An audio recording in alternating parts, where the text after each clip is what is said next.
ધોરણ 6 પ્રોજેક્ટ પ્રવૃત્તિ બુક.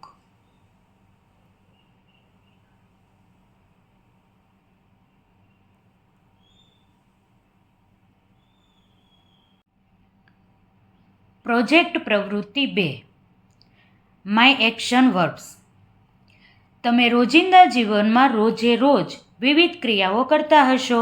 લખવું, વાંચવું, વાહન હંકારવું, તરવું, જમવું, જોવું વગેરે. આવી જ રીતે તમારા ઘરના સભ્યો અને મિત્રો પણ વિવિધ ક્રિયાઓ કરતા હશે. આવી ક્રિયાઓને અંગ્રેજીમાં ક્રિયાપદ એટલે કે એક્શન વર્બ્સ કહેવાય છે. તમારે આ પ્રોજેક્ટ પ્રવૃત્તિ દરમિયાન જૂના વર્તમાનપત્રો એટલે કે છાપા, સામયિક અને અન્ય સામગ્રીમાંથી વિવિધ ક્રિયાઓના ચિત્રો આપેલ જગ્યામાં કાપીને લગાડવાના છે. આ ચિત્રોમાં થઈ રહેલી ક્રિયાના અંગ્રેજીમાં નામ લખવાના છે. દાખલા તરીકે, જો તમે ગાડી હંકારતા ડ્રાઈવરનું ચિત્ર લગાવેલ હોય તો તેની નીચે ડ્રાઈવ ક્રિયાપદ અંગ્રેજીમાં લખવું. આવા ચિત્રો સાથેના ક્રિયાપદ એટલે કે એક્શન વર્બ્સ વર્ગ સમક્ષ રજૂ કરો. શું કરવાનું છે? અલગ અલગ ક્રિયાઓના ચિત્રો શોધવાના છે વર્તમાનપત્રમાંથી, છાપામાંથી. કોઈ પણ જગ્યાએથી પાઠ્યપુસ્તકમાંથી ચિત્રો કાપવાના નથી. કોઈ પણ પાઠ્યપુસ્તક કોઈ પણ પુસ્તકને ફાડવાનું નથી. માત્ર ઘરે જે ન્યૂઝપેપર આવતું હોય તેમાંથી કટિંગ કરી અને અલગ અલગ ક્રિયાઓ કરતા ફોટાઓ શોધવાના છે. મેં પણ અહીં છાપામાંથી જ અલગ અલગ પ્રકારના ફોટાઓ કાપી અને મૂક્યા છે અને એ પ્રમાણે ક્રિયાપદ લખેલા છે. તમને એવું થશે આવા બધા ચિત્રો અમારે શોધવા ક્યાંથી? હું તમને કહું છું, માત્ર 2 દિવસના ન્યૂઝપેપર મેં ખોલ્યા એમાંથી જ આ બધા ચિત્રો મને મળી ગયા છે. બસ તમારે મહેનત શરૂ કરવાની છે અને ન્યૂઝપેપરમાંથી ચિત્રો એકઠા કરવા માંડો. 2 થી 3 દિવસમાં તમને બધા જ ચિત્રો મળી જશે. ચાલો જોઈએ. સૌથી પહેલું ચિત્ર છે જેને તમે ઓળખતા હશો. હજી 2 દિવસ પહેલાં જ મૃત્યુ પામ્યા છે આ દાદા. 114 વર્ષના સૌથી વૃદ્ધ અને દોડવામાં ભાગ લેનારા સૌથી વૃદ્ધ વ્યક્તિ હતા. તે મૃત્યુ પામ્યા છે. બરાબર છે. સૌથી પહેલો આપણે એનો ફોટો લીધેલો છે. પંજાબના વ્યક્તિ છે આ. તમે હવે એનું નામ વિચારી અને મને કોમેન્ટ કરજો. ચાલો જોઈએ. દાદા છે એ દોડી રહ્યા છે તો એનું ક્રિયાપદ આપણે લખીએ રન. રન એટલે દોડવું. પછી તમે અહીં રમત જોઈ શકો છો. તેને આપણે ક્રિયાપદ તરીકે લખી શકીએ પ્લે. પ્લે એટલે રમવું. શિક્ષક છે એ ભણાવી રહ્યા છે તેને કહેવાય ટીચ. ટીચ એટલે શીખવવું. નૃત્ય કરવાવાળી દીકરીઓ છે તેનો ફોટો મૂકેલો છે જેને આપણે કહી શકીએ ડાન્સ. ડાન્સ એટલે નાચવું. વિદેશની ખૂબ પ્રખ્યાત કૂક છે, રસોઈ કરવાવાળા જેને આપણે કહીએ ને.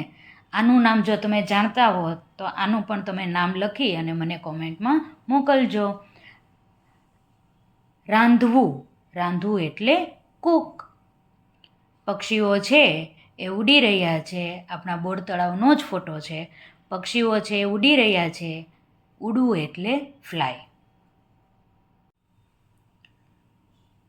2 વ્યક્તિઓ એકબીજા સાથે ચર્ચા કરી રહ્યા છે તો તેને કહેવાય છે ટોક. ટોક એટલે વાત કરવી. ડૉક્ટર છે એ દર્દીને તપાસી રહ્યા છે. ચેક એટલે તપાસવું. તમને ખબર હશે કે હવે આપણા ઇન્ડિયામાં પણ ટેસ્લાની એન્ટ્રી થઈ ગઈ છે. તો કારનો ફોટો મૂકેલો છે. ડ્રાઈવ. ડ્રાઈવ એટલે હંકારવું. સ્કૂલમાં વિદ્યાર્થીઓ છે વાંચી રહ્યા છે તેથી આપણે લખી શકીએ રીડ એટલે વાંચવું.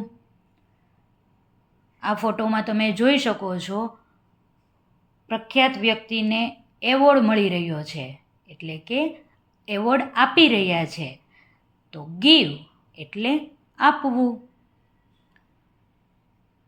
એક છોકરો છે એ ગાય છે, તો તેની માટે શું લખી શકીએ? સિંગ. સિંગ એટલે ગાવું. બે બાળકો છે તે વરસાદમાં નાહી રહ્યા છે, તો બાથ એટલે નાહવું. વિદ્યાર્થીઓ છે સમૂહમાં પ્રાર્થના કરી રહ્યા છે. આપણે સવારે કેમ સમૂહ પ્રાર્થના કરીએ, એવી રીતે વિદ્યાર્થીઓ સમૂહમાં પ્રાર્થના કરી રહ્યા છે. તેથી આપણે લખીએ પ્રે એટલે પ્રાર્થના કરવી. એક વ્યક્તિનું ચિત્ર છે જે ઉદાસ છે અને આંખમાંથી આંસુ પડી રહ્યા છે, તો રડે છે, તો એની માટે લખી શકીએ ક્રાય એટલે રડવું. ચિત્ર અને તેના ક્રિયાપદ અંગ્રેજીમાં તમે નોંધ કરી હશે. હવે આ સિવાયના અન્ય ક્રિયાપદ તમે શોધીને લખો. ચાલો જોઈએ. ક્લેપ એટલે તાળી પાડવી. વોક એટલે ચાલવું. ડાન્સ એટલે નાચવું. સ્લીપ એટલે સૂવું. ડ્રિંક એટલે પીવું. થ્રો એટલે ફેંકવું. સ્પીક એટલે બોલવું. બાય એટલે ખરીદવું. લાફ એટલે હસવું. જમ્પ એટલે કૂદવું. સેલ એટલે વેચવું. ગો એટલે જવું. સીટ એટલે બેસવું. આવી રીતે તમને જેટલા યાદ આવે તેટલા ક્રિયાપદ તમારે લખવાના છે. જરૂરી નથી કે આ જ ક્રિયાપદ તમારે લખવા.